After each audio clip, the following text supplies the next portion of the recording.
태양을 증명하기 위해 촛불을 켤 필요가 없다. 창조주 하나님은 자신을 증명하기 위해 하늘에 큰 글자로 써놓지 않으셨다. DNA 염기서열도 일종의 문자이지만 하나님이 사람을 만드셨다. 기록하지 않으셨다. 단지 이렇게 말씀하셨다. 너희는 눈을 높이 들어 누가 이 모든 것을 창조하였나 보라. 주께서는 수요대로 만상을 이끌어내시고 그들의 모든 이름을 부르시나니 그 권세가 크고 그의 능력이 강함으로 하나도 빠짐이 없느니라. 이사야 40장 26절. 세상 사람들은 우주의 창조자로 우연이나 아무것도 아닌 무라는 신을 믿는다. 황당하기 이를 데 없는 발상이다. 하나님을 믿지 않으니 아무 것이나 믿는다. 무에서는 유가 나오지 않는다. 성경에서는 그것들을 우상이라 부르는데 우상을 섬기는 자들은 어리석은 자들이라 하신다. 태양을 증명하기 위해 촛불을 켤 필요가 없다.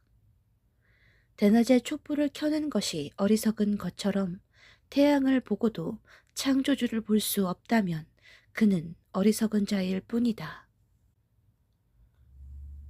예수님은 근원적이고 원초적인 참 빛이다. 세례 요한은 켜서 비추이는 등불이다. 요한의 사역은 진리에 대해 증언하는 일이었다. 그러나 이마저도 주님은 사람의 증언을 취하지 않는다고 하셨다. 너희가 요한에게 사람을 보내매 요한이 진리에 대해 증언하였느니라. 그러나 나는 사람에게서 증언을 취하지 아니하노라. 다만 이 말을 하는 것은 너희로 구원을 받게 하려 함이니라. 요한복음 5장 33절에서 34절. 세례 요한의 증언은 유대인을 위한 것이다. 예수님은 사람의 증언을 필요로 하지 않는데 그분 자신이 빛이기 때문이다. 빛은 그 자체로 빛이기 때문이요. 이 빛은 영적인 생명의 원천이다. 우리는 단지 성령의 기름으로 비추는 등불이 될 수 있다. 그 안에 생명이 있었으니 이 생명은 사람들의 빛이라. 요한복음 1장 4절.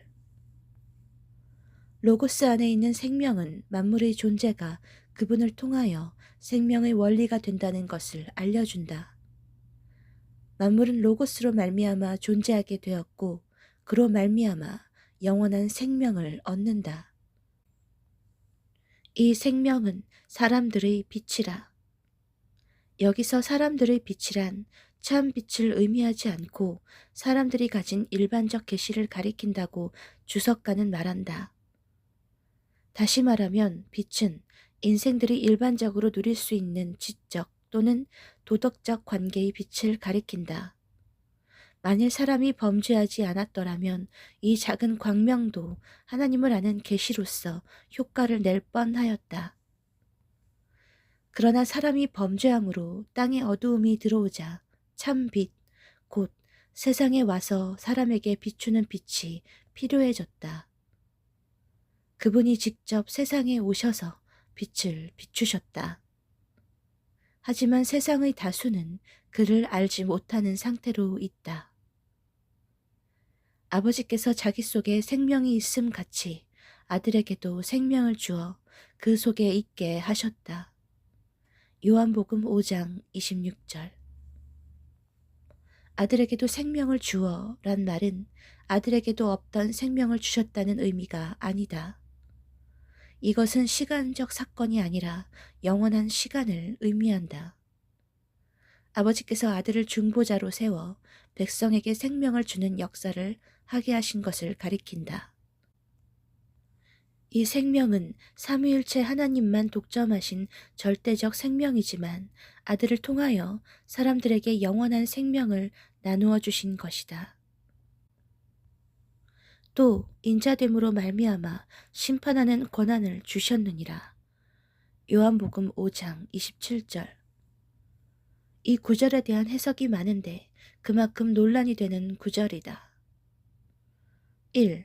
그리스도께서 사람의 형상을 입도록 낮아지셨으니 하나님께서 그를 인류의 심판장으로 높이셨다. 2. 그리스도께서 자기의 인성되는 방면을 통하여 하나님의 생명을 계시하시고 믿는 자들에게 생명을 주신 것이다. 칼빈. 3. 구속사업 전체를 인성 소유자이신 그리스도께서 실행하시는 것이니 구속의 일부분이 되는 심판도 그가 하신다는 것이다. 마이어. 4.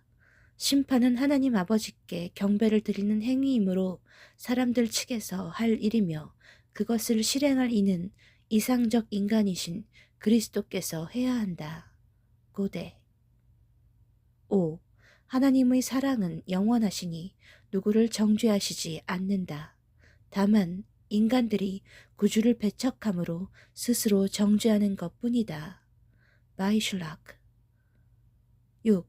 이 구절의 인자란 말이 관사를 가지지 않았기 때문에 이것은 단지 인간 성품을 의미하고 메시아를 의미하지 않는다. 핸드릭슨. 7.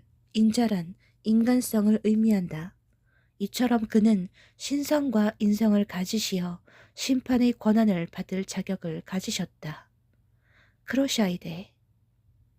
8. 하나님의 아들이신 그는 생명의 창조자이시고 인자이신 그는 심판자이시다. 슐라터. 8가지 해석 중 첫째 해석이 가장 설득력이 있다 하지만 아버지께서는 아무도 심판하지 아니하시고 심판을 다 아들에게 맡기셨다. 요한복음 5장 22절.